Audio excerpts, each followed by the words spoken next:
Cinema పరిశ్రమకు వచ్చినప్పుడు కుర్రోళ్ళు కృష్ణానగర్ ఇందిరానగర్లో తినక రెంట్లు కట్టుకోలేక అసిస్టెంట్ డైరెక్టర్గా చేరి బాగా బాగా చదువుకున్నోళ్ళు మళ్ళా ఒక్కోడు ఇంజనీర్లు ఎంబీఏలు చేసిన వాళ్ళు నానా నరకం పడి ఇప్పుడంటే ఇదేదో కొంచెం సాఫ్ట్వేర్ వచ్చి ఏదో ఉద్యోగాలు చేసుకుంటా ఈ టెక్నాలజీ పెరిగింది కాబట్టి అన్ని కష్టాలు పడి వచ్చి నేర్చుకొని విద్వత్తున్నోళ్ళ దగ్గర నేర్చుకొని ఆ జ్ఞానం సంపాదించుకున్న తర్వాత వాడు డైరెక్టర్ అవ్వాలనేగా అది కల కదా జీవితం కదా అట్లాంటప్పుడు చేస్తున్నాడు అనుకో ఒక ప్రొడ్యూసర్ని తెచ్చుకొని ఒక 50 లక్షలు ₹1,00,00,000 పెట్టేవాడిని తెచ్చుకొని చేసేటప్పుడు నా దగ్గరకు వచ్చి అడిగాడంటే ఇక బాయ్ ఖచ్చితంగా ముందర వాడిని చూస్తానండి అది మాత్రం నేను చేస్తాను వీడి దగ్గర విషయం ఉందా లేదా కథ చెప్పేటప్పుడు ఉంటుంది ప్లస్ తీతకు వచ్చేటప్పటికి అది మారిపోయింది కొంతమంది దగ్గర ఏంది నేను మొహమాట లేకుండా అడుగుతా ఏం రాసా నువ్వేం చెప్పావు ఏం తెస్తున్నావు అసలు ఏది అయితే ఏంది రాసా అంటే పక్కన ఇంకో 2-3 నువ్వు ఎందుకన్నా నువ్వు డబ్బులు పోతున్నావు కదా మనం ఎందుకు ఇవన్నీ అని అంటావు కాదురా స్వామి రేపు ఎప్పుడైనా ఇదిగా ఉండదు బాధ ఉంటుంది అవి అంచనా వేసే నేను ఒప్పుకుంటా శివ దగ్గరికి వచ్చేసరికి శివ అసలు మామూలుగా కాదు 1.5-2 సంవత్సరాలు ఆగాడు ఆ సినిమా కోసం అట్లనే ఇట్లాంటి సినిమాని ఇంకోటి చేయబోతాను తొందరలో ఒకటి అది కూడా బాగా మంచి సినిమా అయింది అది కూడా అది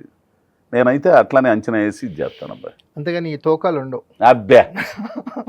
మినిమంగా అడుగుతావు రే స్వామి మరి అంత ఇదిగా చేయమాకంటారా స్వామి నువ్వు పోయి చెప్పి నువ్వు నీ మెహర్బానికి అజయ్ ఘోష్ గారిని ఇంతకే తెచ్చాను ఈ డబ్బులకే వచ్చాడు అని చెప్పి అనుకో ఓనదు పోయిద్దరు స్వామి అను అంటే వీళ్ళు కొంతమంది మెహర్బానీ చేస్తారు నేను అప్పుడు చెబుతుంటాను చెప్పమాకండి బయట ఆడన్నా ఇది అది కథ కాబట్టి పాప మా పిల్లడు ఏదో చేసుకుంటున్నాడు అని అంట వీళ్ళు ఏదో చేస్తుంటారు. ఈ మొహాటంతో ఎక్కువ ఇబ్బంది పడిన సందర్భం ఏదన్నా ఎక్కువ అంటే అంటే ఒకటి సలార్కి ఇబ్బంది పడ్డాను అబ్బాయి. సలార్ సినిమాకి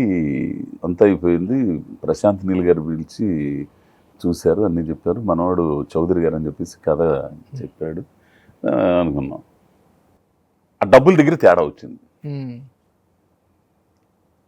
ఎవరికో ఫోన్ చేస్తే లేదు మనం అంతే ఇచ్చాం అని ఆయన చెప్తే వీళ్ళు వచ్చేసి అంత లేదంట కదా నాతో అంటే ఎవడో సామె పక్కన ఇంకో సినిమా చేశాను కదా చూడండి ఎంత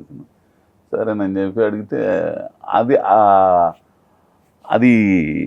ఆ రిక్వెస్ట్ చేసే పద్ధతిగా కాకుండా ఇది అన్నంటే నాకు వద్దులేదు స్వామి నాకు డేట్లు కూడా లేవులేదు అని చెప్పేసి అదొక్కటి ఇబ్బంది. అంటే మనం ఒకరికి మంచి చేయబోయి అది మనకి రివర్స్ అయింది. సరే ఇవన్నీ సహజం జరిగిపోతూ ఉంటాయి.